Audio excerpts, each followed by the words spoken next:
Medicína. Podcast o českém zdravotnictví.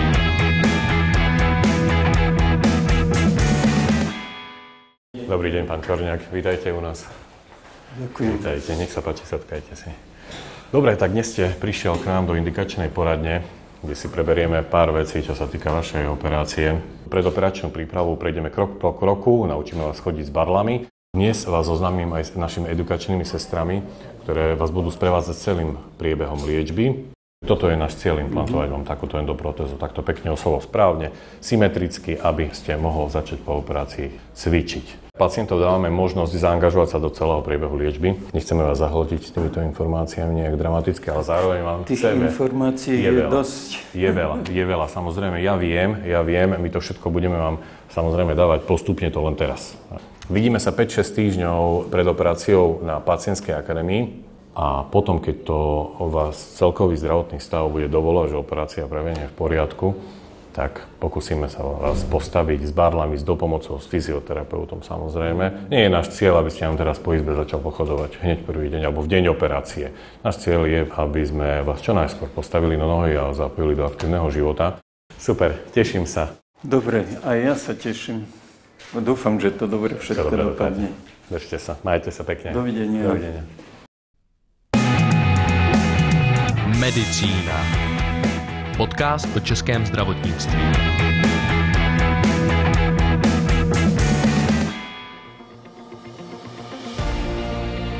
Na klinice ortopedie a traumatologie pohybového ústrojí Univerzitní nemocnice Košice se rozjel na Slovensku unikátní projekt Pacientská cesta. Metoda se používá zatím u totálních endoprotéz, kolen a kyčlí a mimo jiné dokáže pacienta postavit na nohy už jen pár hodin po operaci. Dnes o této speciální metodě podcastu Medicína mluvím s ortopedem a operatérem této kliniky Rastislavem Šepitkou. Dobrý den, pane doktore. Dobrý deň. Pacientská cesta, v angličtině zkráceně Patient Pathway, přišla do československých nemocnic ze západní Evropy, z Ameriky. V Česku ji zatím používá jediná nemocnice v plném rozsahu, nemocnice Šumperk. Vy jste teďko první nemocnice na Slovensku, která tuto metodu začala používat. Kolik pacientů máte už v této cestě za sebou, kolik jich prošlo touto cestou a jak jste spokojeni? Áno, sme prvé klinické pracovisko na Slovensku, ktoré implementovalo tento veľký unikátny projekt. Pacientská cesta bola u nás spustená v júli tohto roku a v priebehu letných mesiacov júla a augusta pacienti absolvovali tú tzv. Preklinickú a predhospitalizačnú fázu, to znamená ako keby prípravu na operáciu. A od septembra tohto roku sme začali prvýkrát operovať pacientov podľa programu Pacientská cesta a podľa ERAS odporúčaní tých prvých pacientov.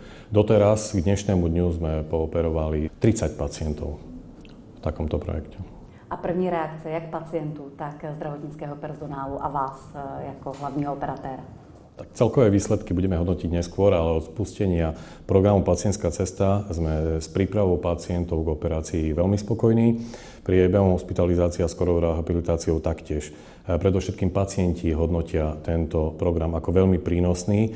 A my tu vidíme hlavne na dôkladnej predoperačnej príprave, skorej rehabilitácii a rýchlejšej samostatnosti pacientov. Když bychom tedy šli postupně, ortopedická cesta pacienta nemocnicí má při výměně velkých kloubů několik zásadních bodů. Některé jsou důležitější pro pacienta, některé jsou důležitější pro vás jako pro personál. Když byste to rozdělil i podle těchto skupin, co byste vypíchli jako to nejdůležitější? Tak pacientskú cestu sme si rozdelili do niekoľkých fáz. Sú to fázy predhospitalizačnej príprave, potom je to hospitalizačná alebo intraoperačná fáza, ktorá pozostáva aj z následnej postoperačnej rehabilitácie a potom je to následná rehabilitačná starostlivosť. Všetko sa začína už 10 týždňov pred nástupom na hospitalizáciu v tzv. Indikačnej poradni. A indikačná poradňa je tzv. Ortopedická špecializovaná ambulancia, kde pacienta zaradíme do programu Pacientská cesta. Pacient sa v ambulancii dozviete základné informácie o programe a o celom priebehu liečby, obdrží prvé úvodné nejaké letáky, informačné brožúry a predovšetkým zoznámi sa s edukačnými sestrami, ktoré ho budú sprevádzať celým priebehom liečby. Zároveň je v indikačnej ambulancii možnosť nainštalovania špeciálnej aplikácie, tzv. For Patient App. Je to aplikácia určená do smartfónov, ktorá slúži na jednosmernú komunikáciu. A táto aplikácia obsahuje základné cviky, postupy rehabilitácie, či už pred hospitalizáciou, alebo už po operácii, počas hospitalizácie a samozrejme niekoľko videí.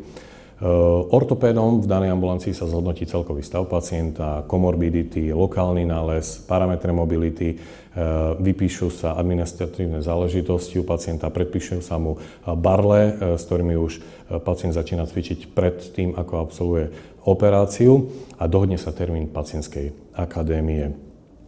Zároveň v ten istý deň využívame to, že pacient je v ambulancii a pacienta zasielame na rehabilitačnú ambulanciu oddelenia fyziatrie, balneológie a liečebnej rehabilitácie, kde pacient absolvuje prvé rehabilitačné vyšetrenie, kde rehabilitačný lekár a fyzioterapeut zhodnotia lokálny nález, rozsah pohybov, celkovú fyzickú kondíciu pacientov a dohodnú sa o termíne tzv. Prehabilitácie, to je rehabilitácie pred nástupom na hospitalizáciu, či už ambulantou alebo ústavnou formou. Pacientská akademie, to je vlastně takové setkání vícero pacientů, kteří mají před sebou operaci. Jak reagují? Ptají se, jaké mají nejčastější otázky, co je pro ně nejdůležitější? Tak Pacientská akadémia je vlastne vzdelávací seminár, ktorého sa zúčastňujú pacienti veľmi radi. Realizujeme tento seminár 2-krát mesačne, realizuje sa zhruba 5-6 týždňov pred nástupom na hospitalizáciu a máme prezentáciu solo pre totálnu endoprotézu bedrového kĺbu a totálnu endoprotézu kolenného kĺbu. Cieľom je eliminovať nejaký strach, obavy, neistotu u pacientov a optimalizovať predoperačnú prípravu. Pacienti sa dozvedia základné informácie nie len o samotnej pacientskej ceste, ale základné informácie o artróze či už bedrového alebo kolenného kĺbu, o možnostiach liečby, type endoprotéz, operačnom postupe a priebehu hospitalizácie. Zároveň pacientom vysvetlíme, prečo je predoperačná príprava taká dôležitá. Prejdeme si jednotlivé kroky. A když se právě zeptám na ty konkrétní otázky třeba pacientů, tak co je nejvíc zajímá, na co se ptají, nebo třeba komunikují i mezi sebou a diskutují, jestli ty obavy mají podobné, nebo jaké mají zkušenosti? Tak prvotne pacienti sa boja najmä bolesti. Bolesť je veľmi limitujúci faktor a tým, že my úzko spolupracujeme aj s anesteziológmi a v súčasnosti sme zaviedli tzv. Multimodálnu analgéziu u pacientov. Týka sa to predovšetkým pacientov po totálnej endoprotéze kolenného kĺbu. U tých práve aplikujeme predovšetkým lokálnu infiltračnú anestéziu, ktorá vo významnej miere zmierňuje bolesť a tým pádom pacienti môžu započať skorú rehabilitáciu. Samozrejme na tú prezentáciu alebo na Pacientskú akadémiu sú volaní aj ostatní odborníci, ktorí sú súčasťou celého procesu a celého programu Pacientská cesta. Jedná sa o anestéziológov, ktorí svojím slovom takisto prispejú k lepšiemu pochopeniu celého procesu a operácie, vysvetlia pacientom, aké máme typy anestéz a ktorá anestéza bude pre nich vhodnejšia, či už celková anestéza alebo nejaká regionálna spinálna anestéza. Zároveň je prizvaný samozrejme rehabilitačný lekár a fyzioterapeut, ktorí naučia pacienta chodiť s barlami. A takisto im povedia, ktoré cviky po operácii sú, a pred operáciou a samozrejme po operácii sú pre nich vhodné a ktoré sú zakázané. Týka sa to predovšetkým po totálnej endoprotóze bedrového kĺbu. A medzi ďalšie osoby, ktoré voláme na Pacientskú akadémiu, je samozrejme nutričná terapeutka, dietológ a samozrejme edukačná sestra, ktorá sprevádza pacienta celým priebehom liečby. Každý v podstate svojím slovom prispeje k ľahšiemu pochopeniu celého procesu liečby a preto je to pre pacientov veľmi, veľmi prínosné. Zároveň pacientom vysvetlíme, prečo je vhodné už pred operáciou si zadovážiť tzv. Dekolonizačný balíček, ktorý môžu používať 3 dní pred operáciou. Tento dekolonizačný balíček obsahuje antibakteriálne prípravky, ktoré významne znižujú riziko infekcie u pacientů. Pane doktore, jak se používá ten dekolonizační balíček? Viděli jsme tady i pacienta před chviličkou, kterému jste právě vysvětloval, co může všechno dělat. Řekněte to i nám, jako kdybych byla pacient. Tak. Tento balíček obsahuje 3 základné produkty, ktoré sú v podstate na umytie si, či už miesta, kde budeme viesť operačnú ránu, potom je to nazálny sprej a potom je to celkovo šampón na umytie tela, pretože vieme, že telo máme kolonizované baktériami, je to naša bežná flóra, zhruba na 1 cm štvorcový sa môže nachádzať okolo 10 miliónov baktérií. Tie, ktoré sú vonku na koži, pre nás nerobia väčšine prípadov problém, ale tým, že my sa dostaneme dovnútra bedrového kĺbu, tak prostredníctvom operačnej rany sa môže tam nejaká baktéria dostať a práve tieto produkty môžu významne eliminovať takéto infekcie. Zmínil jste nosní přípravek, to znamená, že si pacient vytírá nos. Nosný sprej. Takže nějakým vatovým tamponkem nebo něčím takovým. Ano. Potom tedy výplach krku, to je, aby neměl žádnou bakterii tedy v krku. A ten sprchový, mám si to představit jako sprchový gel alebo niečo také na umytie. Áno. Samozrejme našim pacientom dávame informačný leták na internete, či už na YouTube kanály Univerzitnej nemocnice. Majú možnosť si pozrieť konkrétne video, kde je presný návod, ako dané produkty použiť. Ještě mě zaujala ta multimodální anestezie. Řekněte nám k tomu víc, co to znamená. Je to tedy víc druhů anestezie, která je použitá při operaci nebo i po operaci? Týka sa to predovšetkým anestézii kolenného kĺbu, kde používame tú lokálnu infiltračnú anestéziu anestetikom, kde opichujeme ten kolenný kĺb pred samotnou implantáciou endoprotézy pred cementovaním a následne tesne pred zašitím operačnej rany. To významne znižuje alebo zmierňuje bolesť u tých pacientov. Samozrejme pracujeme neustále v spolupráci s anesteziologmi, aby sme vytvorili nejaký pain cocktail u pacienta, ktorý by bol vhodný aj vzhľadom ku komorbiditám a celkovému stavu pacienta, aby sme tú bolesť čo v najväčšej miere zmiernili. Už je poměrně dlouho k dispozici i pacientem řízená anestezie. Používáte ji tady také? Může si i sám pacient prostřednictvím pumpy či jiného prostředku? V súčasnosti nejaké katétre alebo nejakú takúto liečbu prostredníctvom pumpy na našom pracovisku nepoužívame. Samozrejme, aj to je budúcnosť, pretože to nám eliminuje tú bolesť. Už jste zmínil, že velmi důležitou součástí pacientské cesty je časná mobilizace pacienta. Za jak dlouho tedy pacient může hýbat operovanou nohou a kdy se postaví na svoje vlastní nohy? Všetko závisí aj od celkovej kondície alebo celkového stavu pacienta, ako dopadne operácia samozrejme, ale tú skorú rehabilitáciu pacientov sa snažíme realizovať už zhruba 3 hodiny po operácii. Keď aj odoznie tá predovšetkým spinálna anestéza u pacientov, vtedy majú pacienti najmenej bolesti, majú lokálnu infiltračnú anestéziu, týkajú sa to tých totálnych endoprotéz kolenného kĺbu. Samozrejme môžeme ju aplikovať do podkože alebo oblasti operačnej rany aj v oblasti bedrového kĺbu. Ale zhruba tie 3 hodiny začína pacient cvičiť predovšetkým alebo prvotne na lôžku. Potom samozrejme začína cvičiť v sede a v spolupráci s fyzioterapeutom, ak to jeho celkový zdravotný stav dovoluje, sa snažíme pacientov postaviť s dopomocou, s barlami, aby sa pokúsil prejsť pár krokov. 3 hodiny je opravdu velmi krátká doba. Proč je to tak důležité? Co to tomu pacientovi přinese? Chceme predísť komplikáciám. Chceme predísť komplikáciám predovšetkým nejakému výraznému pluchu, nejakým trombózám alebo zhoršeniu celkového stavu pacientov. A tá rýchla rekonvalescencia pacientov je veľmi, veľmi prínosná. A pacienti, napriek tomu, že prechádzajú celým tým procesom predoperačnej prípravy, prvotne sú nejak skeptickí, že ako budú oni schopní začať rehabilitáciu takto bezprostredne po operácii, ale po operácii, keď ich takto motivujeme, tak sa snažia a výsledky sú ozaj výborné. Důležitým bodem je také vlastně kratší doba hospitalizace, dřívější propuštění pacienta domů. Jak na to reagují pacienti a vlastně čím vším dosáhnete toho, že ti pacienti mohou trávit méně času v nemocnici? Tak dĺžka hospitalizácie sa zatiaľ u nás nemení. Skrátenie hospitalizácie nie je náš nejaký primárny cieľ a dôležitejšie započať tú skorú rehabilitáciu, aby pacienti boli po operácii čo najskôr samostatní, aby samozrejme mohli ísť domov, keď to ich celkový zdravotný stav to dovoluje, ale samozrejme nie je to náš hlavný cieľ, aby sme tých pacientov nútili ísť domov 4. deň po operácii. Po propuštění je velmi důležitá rehabilitace, aby pacienti v ní pokračovali.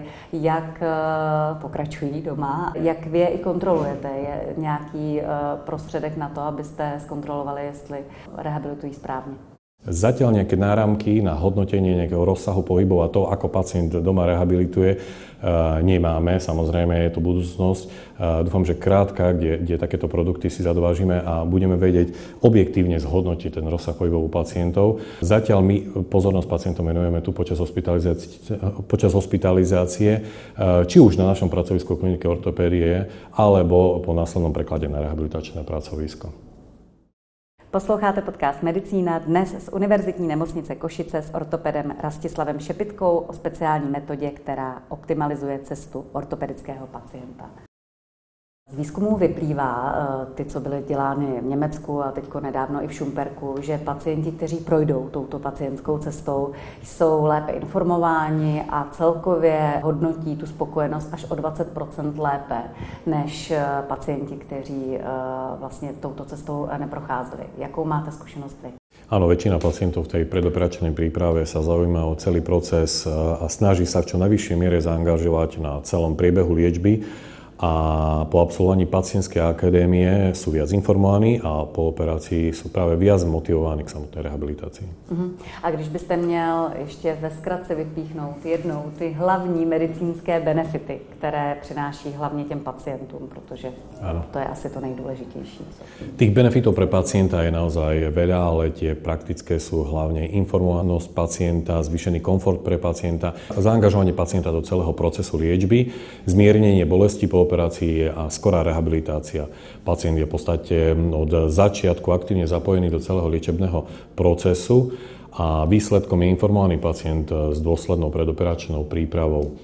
Tá spočíva v príprave pacienta nielen po fyziologickej stránke, až po jeho psychickú pohodu s dodržaním odporúčaných zásad správnej výživy, hygieny na prevenciu vzniku infekcie, umelej kĺbovej náhrady, praktizovaním odporúčaných predoperačných cvičení až po voľbu optimálnej anestézie a analgézie. Cieľom je v podstate znížiť operačný stres, zabezpečiť efektívnejší liečebný proces a rýchlejšie uzdravenie po operačnom výkone. Za jak dlouho vy vlastne znovu pacienta vidíte po tom, co ho propustíte? Doteraz sme pacientov kontrolovali na endoprotetických ambulanciách 3 mesiace, 6 mesiacov a rok po operácii.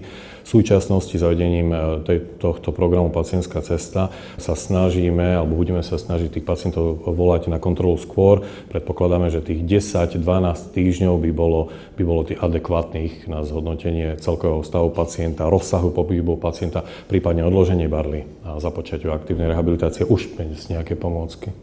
Takže teď to rychle nespočítám, ale už vlastně nějakého pacienta po těch 10-12 týdnech jste viděli? Zatiaľ ešte nie. Takže je to brzká budoucnost. Ano. A budete se třeba i v rámci těch kontrol právě ptát na ty jejich reakce i na ten průběh, na který určitě nejsou zvyklí. Měl jste tady pacienta, sám několikrát zmínil, že je velmi překvapený, jak dlouho se s ním bavíte, co všechno za informace může získat, že je pak všechny dostane buď poštou nebo mailem. Tak budete zjišťovat, jak to na ně působilo? Určite áno. Už teraz, keď máme nejakých hospitalizovaných pacientov, tak snažíme sa od nich získať nejaký ten feedback, nejaké tie prvé postrehy z tej predoperačnej príprave, či to bolo pre nich prínosné, či mali dostatok informácií, či tými informáciami na druhej strane neboli nejak príliš zahltení, ale máme veľmi pozitívne ohlasy. Zároveň u pacientov, ktorí sú hospitalizovaní a už si prešli za to obdobie od začiatku septembra aj operáciou, takisto máme veľmi pozitívne ohlasy, pretože začali cvičiť hneď, boli samostatnejší skôr a tým pádom sa vrátili do aktívneho života o mnoho skôr. Asi velkým pomocníkem je a určitě i bude právě aplikace, kterou už jste zmínil, pacientská.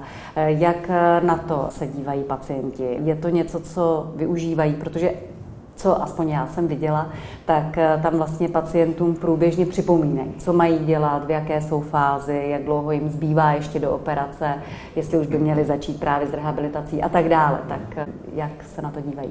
Áno, tá aplikácia môže byť pre pacienta prínosná, samozrejme tí pacienti ešte zatiaľ nie sú naučení používať takto smart zariadenie, hoci niektorí z nich majú, ale my sa snažíme tých pacientov motivovať, že keď nemajú nejaký smartfón alebo smart telefón, do ktorého vieme nainštalovať túto aplikáciu, aby prišiel niekto z príbuzných, či už na pacientskú akadémiu alebo do tej indikačnej poradne ešte predtým, Ale hlavne na tej pacientskej akadémii, keď príde aj pacient, aj príbuzný, tak tam je takisto možnosť nainštalovania tejto mobilnej aplikácie, ktorú pacienti môžu využívať a áno, obsahuje rôzne videá, rôzne cviky, tie základné informácie. To znamená, pacient by nemal zabudnúť na niektoré kroky, ktoré ho v následnom období čakajú, pretože tá aplikácia mu to dokáže pripomenúť.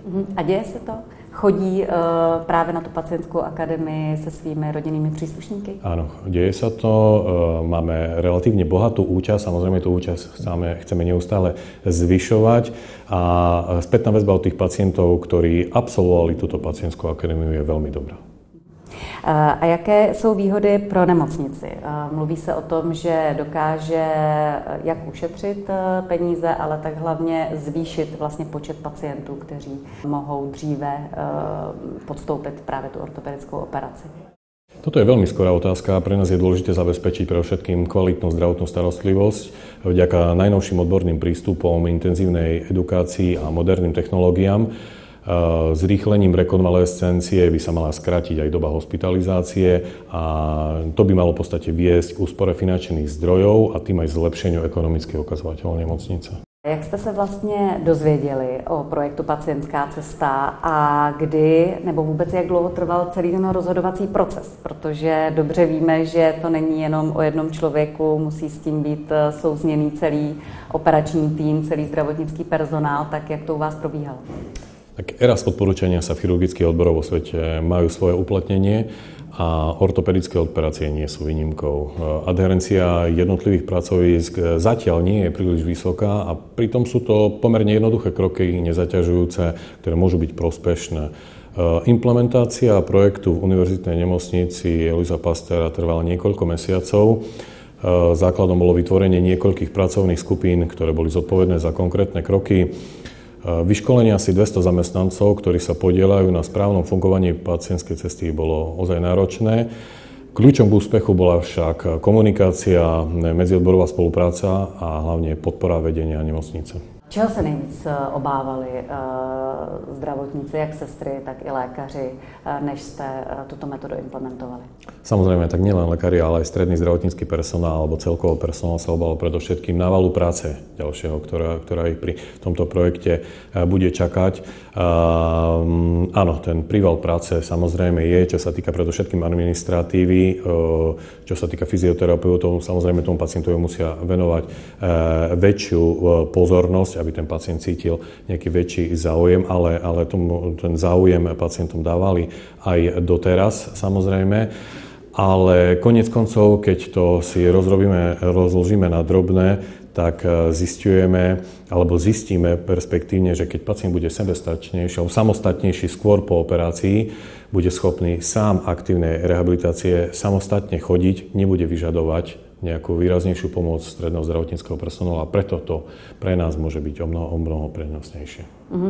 Zmínil jste přesně administrativní náročnost, že se jí kolegové obávali. Na začátku určitě bylo spoustu věcí, které se musely změnit, nastavit. Ale co teď, když už to nastavení je hotové, není to spíše tak, že by té administrativy ubývalo?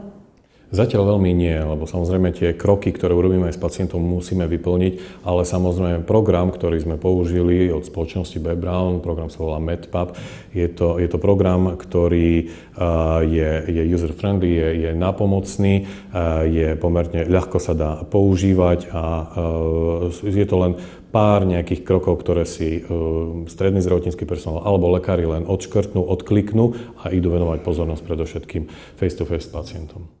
Posloucháte podcast Medicína, dnes z Univerzitní nemocnice Košice s ortopedem Rastislavem Šepitkou o speciální metodě, která optimalizuje cestu ortopedického pacienta. Jak jsme říkali, pacientská cesta minimálně v budoucnu má za cíl zkracovat pobyt pacienta v nemocnici. Je to cesta k jednodenní chirurgii? Neviem, či práve k tomu, teda jednodňovej chirurgii pri totálnej náhrade veľkých klboch chceme práve smerovať. My v Univerzitnej nemocnici Aloisa Pasteura na našom pracovisku chceme hlavne zabezpečiť kvalitnú zdravotnú starostlivosť na najmodernejšej úrovni. Já se na to ptám i proto, že například ve Spojených státech už začíná být běžnou praxí, že už druhý den po operaci pacienta pouští domů. Dovedete si to představit? Predstaviť si to dokážem, ale súhlasiť zatiaľ skôr nie. neustále treba myslieť nielen na kvantitu, ale hlavne na kvalitu. A totálna endoprotéza je pomerne veľký operačný zákrok a pacientovi po takomto type operácie je dobré venovať zvýšenú pozornosť. Odkontrolovať si celkový zdravotný stav pacienta po operácii, odkontrolovať si operačnú ranu, laboratórne parametre a pomôcť v úvode započatiu rehabilitácie. Pacient musí cítiť záujem personálu, aby nebol len jeden z mnohých. Už jsme to tady taky zmínili několikrát, že asi nejvíc ožehavé téma pro každého pacienta je ta bolest. Management bolesti, je to podle vás právě cesta k tomu, aby se daly vlastně zkracovat dále a dále pobyty pacientů v nemocnici? Bolesť je jeden z faktorov, čoho sa pacienti veľmi boja a manažment bolesti preto je veľmi dôležitý.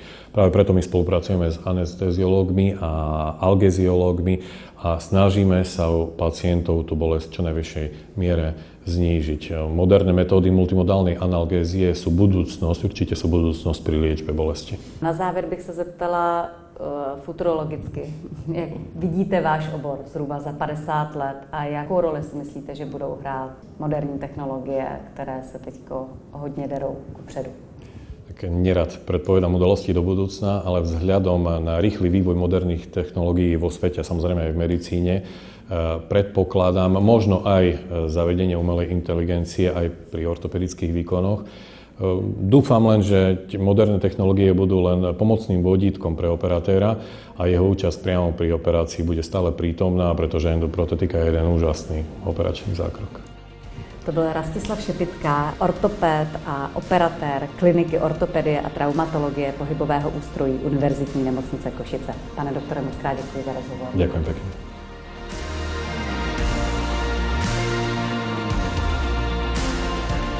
Všechny díly podcastu Medicína najdete na stránkách medicinapodcasty.cz a také ve všech podcastových aplikacích. Sledovat nás můžete také na sociálních sítích Facebook, Instagram, YouTube pod jménem bbrown.cz.sk. Medicína. Podcast o českém zdravotnictví.